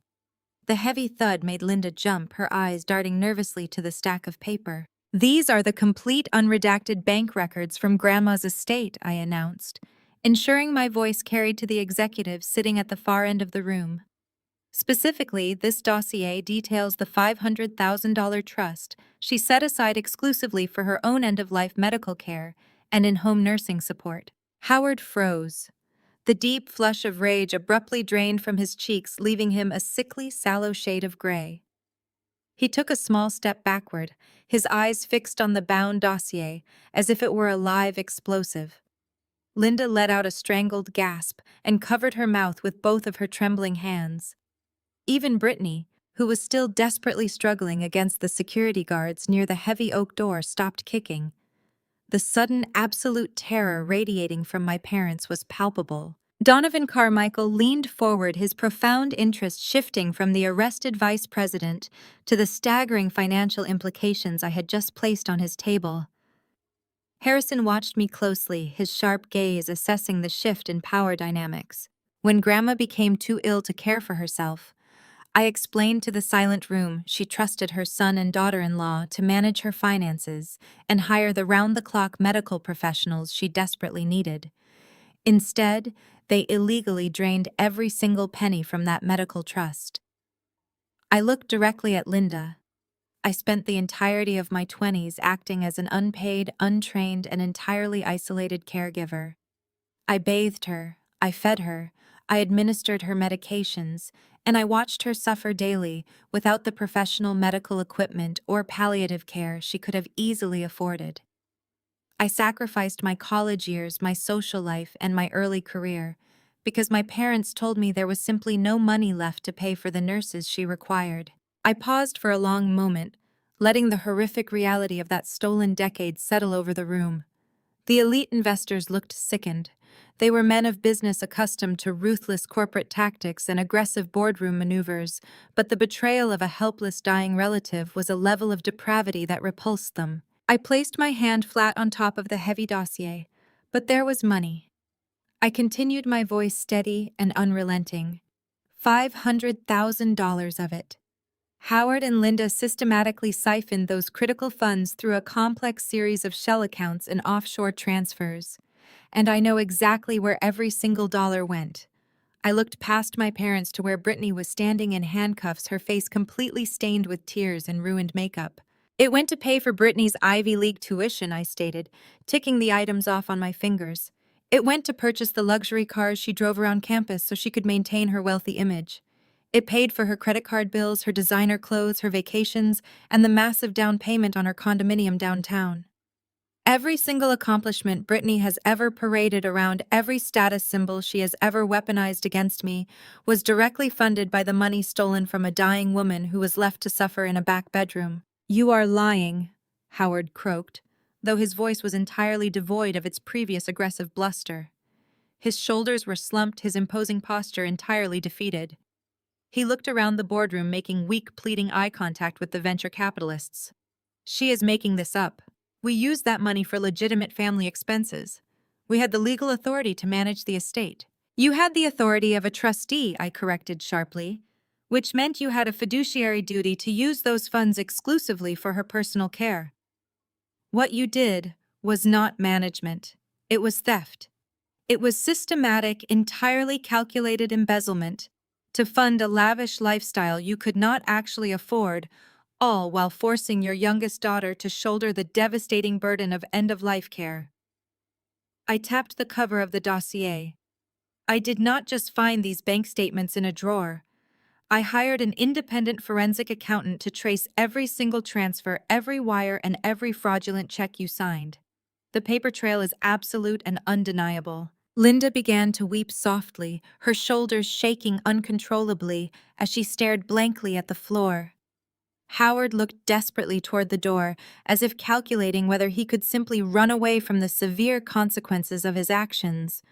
But there was absolutely nowhere to run. The room was sealed, the security guards were completely blocking the exit, and the truth was finally out in the open, fully documented and impossible to spin. I walked around the side of the podium, stepping much closer to my father. He shrank back from me, a pathetic, broken man who had finally been stripped of his false authority.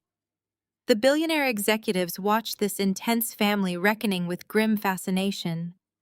I stopped just 2 feet away from Howard, refusing to break eye contact. For years, I told him, my voice barely above a whisper, yet carrying the weight of a lifetime of suppressed anger. For years, you made me believe I was the failure of this family. You made me believe I was a burden, a disappointment, and a secondary citizen in my own home. You praised Brittany for achievements she bought with stolen money, while you mocked me for struggling to survive the circumstances you forced upon me. You allowed me to watch my grandmother deteriorate, knowing you had the resources to ease her pain simply because you wanted to buy your favorite daughter another luxury car. Howard opened his mouth to speak, but no words came out. His lips trembled, and he looked down at his shoes, entirely unable to meet my gaze. The absolute silence in the boardroom amplified the profound finality of his total defeat. He was not going to yell. He was not going to threaten. He was now completely broken. "I have the forensic accounting right here," I said, looking my father dead in the eye. "If you ever threaten me with a lawsuit, I will hand this over to the district attorney and have you both arrested for elder financial abuse." Howard stood frozen, the color permanently drained from his face as the reality of his utter defeat finally took hold. He slowly lowered his pointing finger, the threat of a lawsuit dying in his throat. I did not wait for a response, nor did I look back at my mother weeping or my sister thrashing in handcuffs. I turned and walked out of the boardroom, leaving them to face the ruin of their own making. 3 days later, the stifling air of that boardroom felt like a lifetime away. I stood in the center of a stunning, light-filled luxury condominium downtown, taking a deep breath of freedom. The space was magnificent, featuring soaring ceilings and massive walls of glass that offered a panoramic view of the skyline. After years of existing in a cramped studio apartment where the walls constantly felt like they were closing in, this expansive home was a revelation. The morning sun poured through the immense windows, casting a golden glow over the moving boxes I had just begun to unpack. I lifted my drafting pens from a box, placing them neatly onto my new glass desk. For the very first time in my 30 years of life, I was building an environment entirely on my own terms. The massive financial compensation package from Harrison Carmichael for the exclusive licensing rights to my algorithm had instantly secured my financial independence. I was no longer a victim, and I was no longer hiding. I reached into another box to retrieve a framed photograph of my grandmother, the only piece of my past I had chosen to bring into my new future. I was just setting the silver frame onto a marble side table when the sleek, modern intercom panel mounted on the wall suddenly chimed. The sharp tone echoed loudly through the empty rooms of the condo, breaking the peaceful silence I had been enjoying. I walked over to the panel and pressed the blinking silver button to connect the call. "Good morning, Ms. Peterson," the polite, professional voice of the concierge echoed through the speaker. "I apologize for the interruption, but you have 2 guests in the main lobby demanding to see you. They claim to be your parents, Howard and Linda Peterson. I have informed them that you are not receiving unexpected visitors today, but they are becoming increasingly agitated and refuse to leave the premises. Should I have building security escort them outside?" My hand hovered over the intercom button. My initial instinct was to simply say yes, to banish them back into the miserable reality they had created for themselves. I did not owe them a single second of my time. But as I stood there in the brilliant sunlight of my new empire, a different feeling settled over me. I realized I wanted to look them in the eye one last time. I wanted to see the aftermath of the consequences they had always managed to avoid. "Send them up," I instructed the concierge, keeping my voice perfectly steady and devoid of emotion. "But please have security wait by the elevator bank on my floor. I do not expect them to stay long." "Understood, Ms. Peterson," the concierge replied. I walked to my front door and pulled it open, waiting in the entryway. Less than 2 minutes later, the polished brass doors of the private elevator slid open with a soft chime. Howard and Linda stepped into the vestibule, and the physical toll of the past 72 hours was instantly apparent.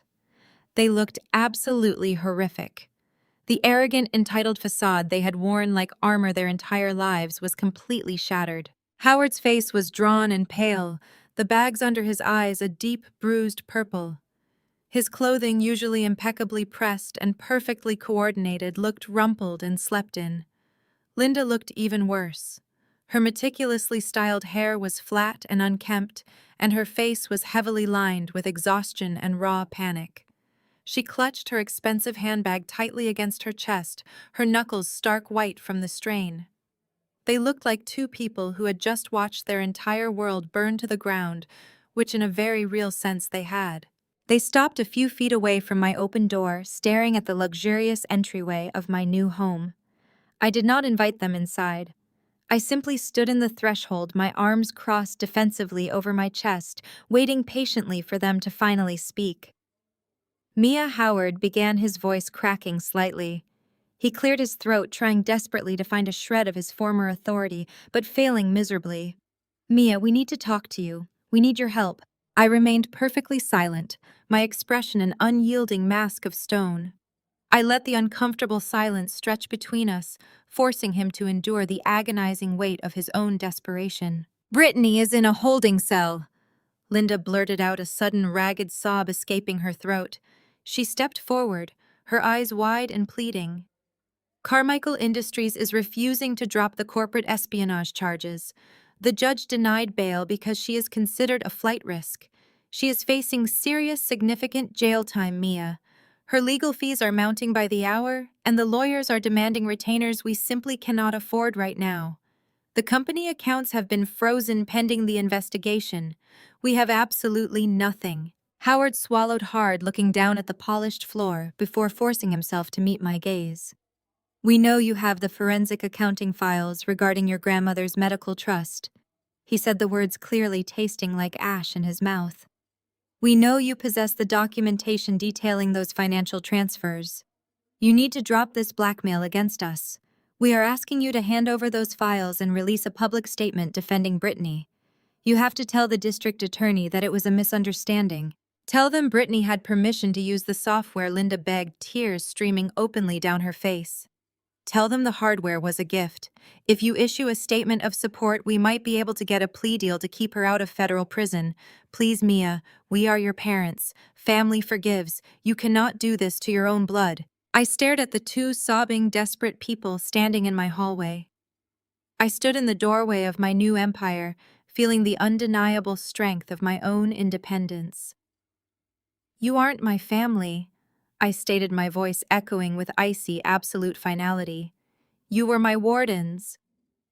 I reached into the inner pocket of my blazer and pulled out a single folded sheet of thick paper. I stepped forward and held it out to Howard. He took it with trembling fingers. "That is an itemized bill for 10 years of 24-hour, round-the-clock professional nursing care," I explained calmly. "I calculated the exact regional market rates for the decade I spent acting as an unpaid medical provider for my grandmother, and I have carefully adjusted every single figure for inflation.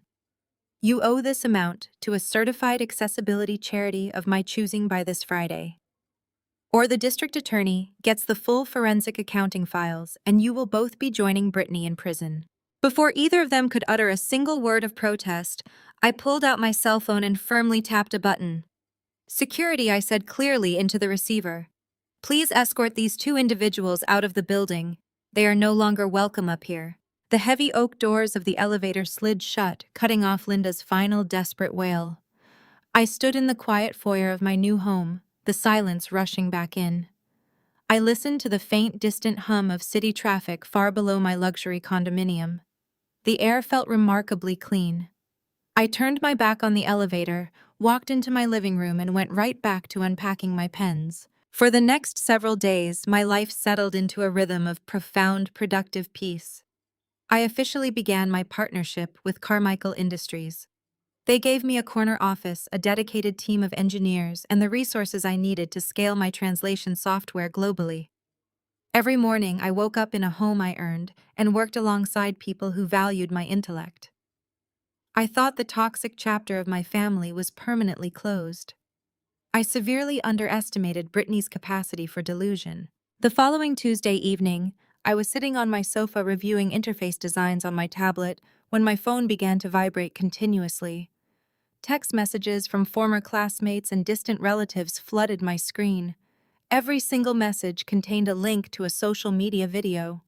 I tapped the link, my stomach tightening with dread. There was my sister sitting in the dimly lit corner of a cheap motel room. She wore no makeup, her blonde hair was deliberately messy, and she wore a faded sweater. It was a masterclass in visual manipulation. Brittany looked directly into the camera, her lower lip trembling as perfect tears rolled down her pale cheeks. She spent the next 10 minutes spinning a complete, devastating fabrication. She claimed that she had spent 5 years tirelessly coding an accessibility application for the deaf community. She told her followers that I, her jealous dropout sister, had hacked into her computer, stolen her code, and registered the patent.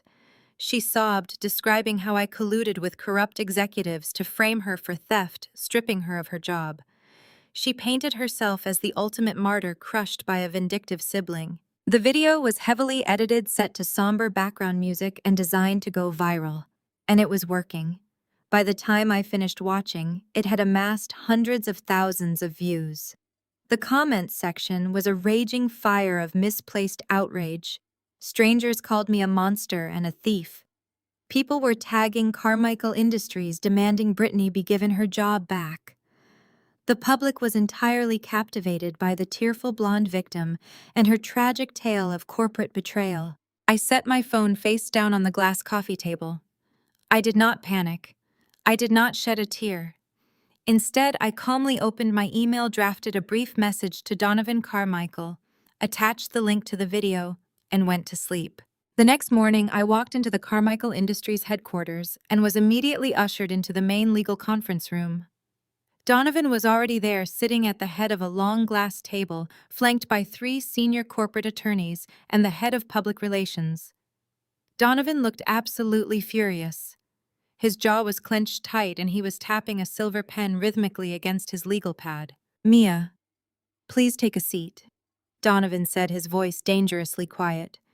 "We have reviewed the video your sister posted last night. I want to make one thing abundantly clear. Carmichael Industries does not tolerate public defamation, and we certainly do not allow terminated employees to launch fraudulent smear campaigns against our active partners. We are going to handle this. You do not need to say a single word." I sat back in my leather chair and watched a billion-dollar corporate legal team go to war on my behalf. There was no emotional screaming, no back and forth arguing on social media, and no desperate pleas for the public to understand. The Carmichael Public Relations team simply prepared a response that was a highly sanitized, legally bulletproof execution of the facts. At precisely noon, Carmichael Industries released an official statement across all their major corporate platforms. The press release was cold, clinical, and devastatingly thorough. It began with a simple timeline of events supported by undisputed digital timestamps. The document showed the exact date and time I had registered the neural network algorithm with the United States Patent Office, which was months before Brittany had even pitched the concept to the board. It included the internal server logs proving that Brittany had never written a single line of code on any company computer. But the final blow was the visual evidence. The legal team attached a crisp, high-definition clip from the executive floor security cameras. It showed Brittany dressed in her designer suit, looking around nervously, before using a heavy metal crowbar to violently smash the padlock off my personal locker. The footage clearly showed her pulling my custom hardware from the metal shelf, shoving it into her tote bag, and hurrying down the hallway. The internet is a volatile, unpredictable force. The exact same masses of people who had been fiercely defending Britney just 12 hours earlier pivoted with a terrifying absolute speed. As soon as the corporate statement dropped, the public backlash was absolute and severe. The comments on Britney's video shifted from overwhelming sympathy to pure, unadulterated disgust. Internet sleuths began picking apart her performance, mocking her fake tears, and calling out the sheer audacity of posting a victim video when high-definition security footage of her committing a felony existed. Britney frantically tried to delete the video, and then she deleted her entire social media presence, but it was far too late. The vast, unforgiving internet had already immortalized her deeply humiliating corporate downfall. News outlets picked up the story, running the security footage on national television broadcasts under headlines mocking the spectacular failure of a corporate public relations executive. The criminal charges against her were suddenly elevated to a highly public spectacle. The radioactive fallout of Britney's viral disaster did not stop with her. It swept outward, violently crashing into my parents. Howard was a senior partner at a prestigious, highly conservative accounting firm. His clients were wealthy, image-conscious individuals who required absolute discretion and unimpeachable ethics from the people managing their money. Having a senior partner whose daughter was currently going viral for corporate espionage, grand larceny, and public defamation was an unforgivable liability. The morning after the Carmichael statement went live, Howard was summoned to a mandatory meeting with the firm's executive board. They did not ask for his side of the story. They simply handed him a cardboard box and a heavily redacted severance agreement. They forced him into an immediate, uncompensated retirement to avoid the spreading public relations nightmare. Because he was forced out under a strict morality clause, he was completely stripped of his unvested pension and his lucrative exit package. He was handed his personal belongings and silently escorted out of the building. Howard and Linda had spent decades cultivating relationships based purely on wealth status and perceived superiority. When the scandal hit, those shallow connections evaporated instantly. The elite country club they worshipped sent a brief formal letter permanently revoking their membership. Their calls to wealthy friends went entirely to voicemail. Dinner invitations ceased. They were completely and totally socially ostracized from the elite country club circles they had dedicated their lives to impressing. They were entirely cut off from the wealth and status they worshipped, left drowning in a sea of legal fees and public disgrace. 6 months passed, and the suffocating grip of my past completely dissolved, replaced by a life I had built with my own 2 hands. The transition did not happen overnight, but the momentum of my new reality carried me forward with an undeniable force. I stood in the center of my spacious sunlit office on the 50th floor of the Carmichael Industries Tower. I ran my fingers over the brushed steel nameplate mounted beside my frosted glass door.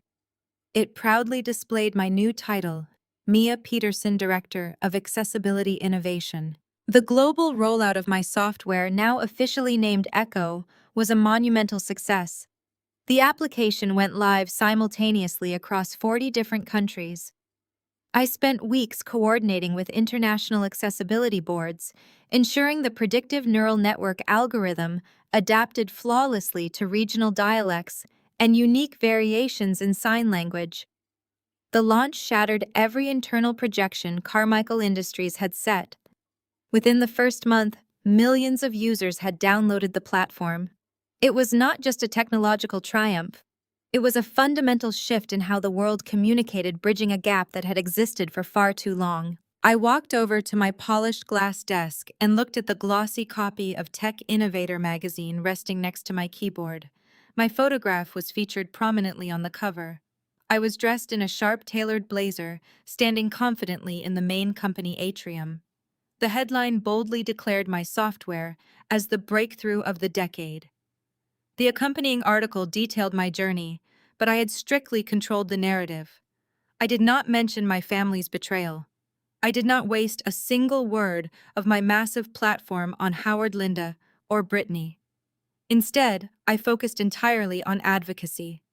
I spoke passionately about the immense gap in digital infrastructure for the deaf and hard of hearing community. I highlighted the absolute necessity of inclusive design and the critical importance of empowering marginalized voices in the tech industry. I was no longer the quiet, overlooked daughter forced into the shadows. I was a recognized industry leader, celebrated for both my technical brilliance and my unwavering dedication to accessibility. Miles away from the gleaming glass towers of the financial district, the reality of public disgrace had settled into a bleak, unforgiving routine. The smell of stale fryer grease and burnt coffee hung heavy in the air of a dilapidated fast food restaurant on the outskirts of the city. Brittany stood at the drive-through window, staring blankly at the cracked linoleum floor. She wore a poorly fitted bright polyester uniform shirt that scratched uncomfortably against her skin. Her blonde hair, once perfectly styled and maintained with stolen money, was pulled back tightly into a mandatory greasy hairnet. The harsh fluorescent lights overhead offered absolutely no flattery to her pale, exhausted face. Her highly publicized arrest and the subsequent release of the security footage had rendered her entirely unemployable in the corporate world. No public relations firm, marketing agency, or even entry-level office would dare hire a woman convicted of corporate espionage and grand larceny.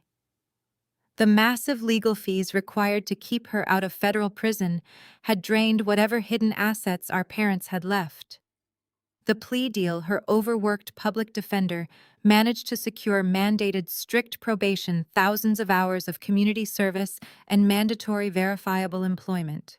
This drive-through window was the only place that would accept her felony record. A sharp, abrasive beep echoed in Brittany's headset, signaling a new customer pulling up to the outdoor speaker.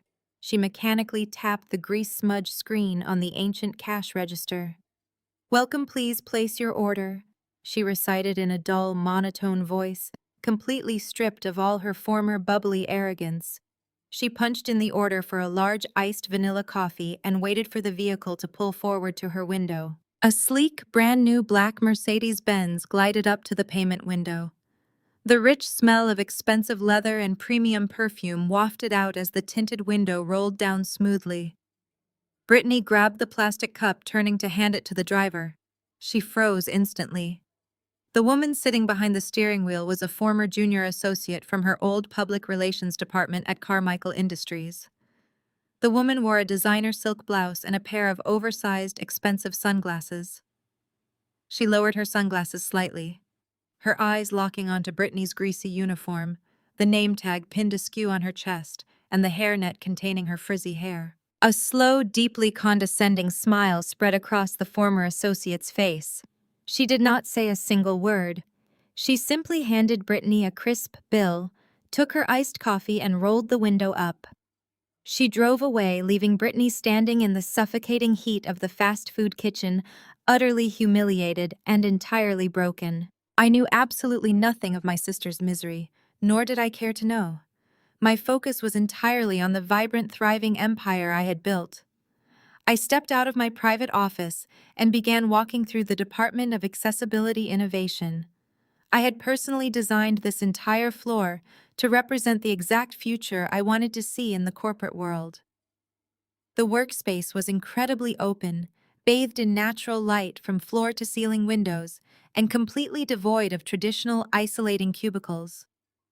The desks were arranged in wide circular pods to facilitate clear visual sightlines for sign language communication. The walls were lined with custom acoustic dampening panels to reduce background noise and auditory clutter for employees who utilized hearing aids or cochlear implants. Everywhere I looked, my team was collaborating and creating. Engineers, designers, and advocates sat together, their hands moving in rapid, fluid conversations that seamlessly blended with spoken words and real-time translation screens. It was a fully integrated, deeply respectful environment where everyone had a voice. As I walked down the wide central corridor, several team members waved or signed their morning greetings. I smiled broadly, returning their gestures with genuine warmth and appreciation. I was surrounded by brilliant, dedicated minds who respected my leadership and shared my vision for a better world. There was no jealousy, no hidden sabotage, and no toxic competition. I had finally found my true family, a community built on mutual respect, shared purpose, and genuine compassion. I reached the end of the corridor and stepped into the plush carpeted hallway that led to the private executive elevators. I pressed the glowing silver call button, feeling a profound sense of peace settle over my shoulders. The heavy, suffocating burden of my past was entirely gone, replaced by the limitless potential of my future. The polished brass doors slid open smoothly, and I stepped inside the quiet cabin, pressing the button for the top floor. I watched the digital numbers climb higher and higher, leaving the rest of the building below me. The elevator chimed softly, signaling my arrival. The doors parted, revealing the pristine marble lobby of the executive suite. I walked forward with absolute purpose, my heels clicking rhythmically against the stone floor. I was no longer the terrified girl hiding in a maintenance closet, desperately trying to protect a stolen notebook. I was a visionary who had transformed the world. I approached the heavy mahogany doors, raising my hand to knock. I was walking through the vibrant, inclusive workspace I designed, beloved by my team and respected by my peers. I opened the door and walked inside, heading toward the executive suite for a final meeting with the founder. The executive suite was remarkably different from the vibrant energy of the innovation floor I had just left. The air up here was still and profoundly quiet, carrying the faint scent of polished leather and rich coffee. Sunlight streamed across the thick carpets, guiding my path down the wide hallway. The walls were adorned with framed patents and architectural blueprints, silently narrating the history of Carmichael Industries. I took a deep, steadying breath, feeling the soft fabric of my tailored suit jacket against my skin. 6 months ago, I would have walked a hallway like this with my head bowed desperately, hoping to go unnoticed by the titans of industry working behind these closed doors. Today I walked with my shoulders back and my chin held high. I belonged here. I had earned every single inch of this space. The heavy mahogany door at the end of the corridor stood partially open. I raised my hand and knocked twice, the sound echoing gently in the quiet space. "Enter," a warm, gravelly voice called out from within. I pushed the door open the rest of the way and stepped into the sprawling office. Harrison Carmichael sat behind a massive desk, crafted from a single slab of reclaimed walnut. At 70 years old, the founder of the company commanded an immense presence without ever needing to raise his voice. His silver hair was neatly combed and his sharp, intelligent eyes crinkled warmly the moment he saw me. The office itself was breathtaking. It occupied the entire corner of the building, featuring floor-to-ceiling windows that offered an unobstructed panoramic view of the Chicago skyline. The towering skyscrapers of glass and steel stretched out for miles, glittering brilliantly under the afternoon sun. The deep blue waters of Lake Michigan framed the edge of the city, shimmering like a sheet of crushed diamonds. It was a view reserved for the elite, a daily reminder of the heights one could reach with enough vision and determination. Harrison closed the thick portfolio he had been reading and stood up, smoothing the front of his vest. "Mia," he said, stepping out from behind his desk. "It is a pleasure to see you. Please come sit down." He gestured toward a sitting area situated perfectly in front of the sweeping windows. 2 plush leather armchairs faced a low mahogany coffee table. "Thank you, Harrison," I replied, walking over and taking a seat in the chair facing the lake. I sank into the soft leather feeling, completely at ease in the presence of a man who had built a global empire from the ground up. Harrison walked over to a silver coffee service resting on a marble sideboard. He carefully poured 2 cups of rich, dark roast coffee. He did not hand the task off to an assistant. He did not ask a secretary to manage his hospitality. He brought the delicate porcelain cups over himself, placing one on the coaster in front of me, before sitting down in the opposite chair. He settled back, taking a slow sip of his coffee, while looking at me with an expression of profound, quiet respect. The atmosphere between us was entirely devoid of the toxic power dynamics I had endured for my entire life. There was no condescension, no hidden agenda, and no demand for subservience.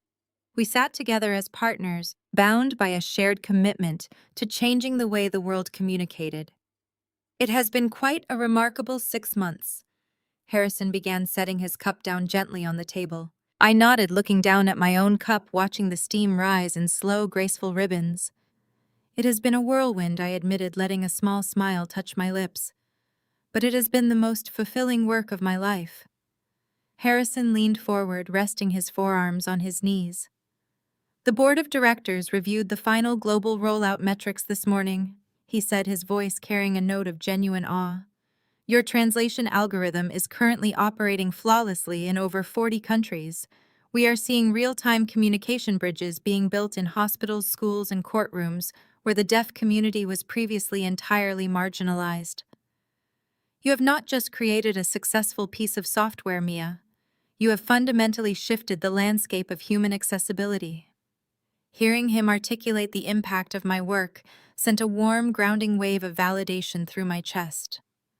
I thought about the thousands of hours I had spent in my cramped, freezing studio apartment, coding until my fingers ached and my eyes burned. I thought about the moments I had nearly given up, crushed by the suffocating weight of my family and their endless demands. All of that pain had finally crystallized into something beautiful. It was never just about the technology for me, I explained, looking back up at him. It was about ensuring that people like my grandmother never had to feel invisible or isolated again. It was about proving that communication is a fundamental human right, not a privilege reserved for the hearing world. Harrison smiled, his eyes softening with deep understanding. He stood up from his chair and walked slowly toward the massive window.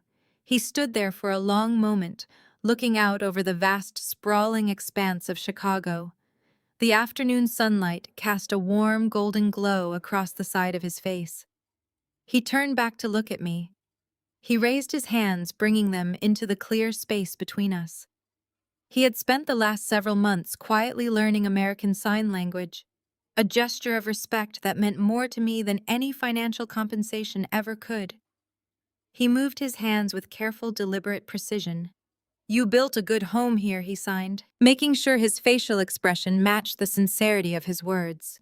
He pointed to the window, gesturing to the towering city below. Your grandmother would be proud of the empire you created. The profound weight of my past, the decades of silent suffering and crushing emotional manipulation, completely lifted from my shoulders in that quiet, peaceful office. I stood up from the plush leather chair and walked slowly over to stand right beside him at the expansive wall of glass. The towering city stretched out infinitely before us, a beautiful, sprawling landscape of endless opportunities, immense power, and bustling, vibrant daily life. I raised my own hands, my movements graceful, incredibly steady, and utterly confident. I did not just build an empire. I signed back, holding his gaze with absolute certainty. I built exactly what I truly deserved. Harrison nodded slowly, his kind eyes shining with quiet, genuine pride, and turned his attention back to the glittering horizon. I stood there quietly, looking out over the busy city streets, feeling the warm, comforting afternoon sunlight wash gently over my face. I was completely financially independent, securely insulated from the ravenous, destructive greed that had permanently poisoned my blood relatives. I was emotionally liberated, having cleanly and permanently severed the toxic chains that had once bound me to a miserable family, absolutely incapable of real love. More importantly, I was now perfectly surrounded by a new chosen family that deeply respected my brilliance and truly valued my humanity. I had walked straight through the roaring fire of their profound betrayal and emerged entirely untouched by their utter ruin. I had finally secured the ultimate, incredibly sweet revenge, not by tearing them down, but by simply succeeding far beyond my toxic family's wildest, most desperate comprehension. Mia's journey teaches us a profound truth about dealing with toxic family dynamics. For years, she was told she was worthless, forced to shrink herself to fit into the narrow, suffocating box her parents and sister had built for her. But her ultimate triumph did not come from seeking petty revenge or stooping to their level of cruelty. Instead, True justice was found in walking away and channeling her brilliance into something deeply meaningful. The most powerful response to those who try to destroy you is to build a life so magnificent, so rooted in your own values, that their toxicity simply cannot survive in your atmosphere. Sometimes the hardest lesson we have to learn is that the people who are supposed to protect us are the ones we need to protect ourselves from. We cannot control the narrative they spin or the lies they tell to comfort their own fragile egos, but we can absolutely control how we respond. Mia realized that her worth was never defined by her family's inability to see it. By stepping out of their shadow, she did not just find financial freedom. She found her voice, her purpose, and a chosen family that celebrated her true self. She proved that you do not owe your light to the people who only ever tried to keep you in the dark. Have you ever had to walk away from a toxic environment to finally discover your own worth? Have you ever realized that the best revenge is simply succeeding beyond the imagination of those who doubted you? Share your story in the comments below. Your journey might be exactly what someone else needs to hear today. If this story about reclaiming your power resonated with you, please hit the like button and subscribe for more.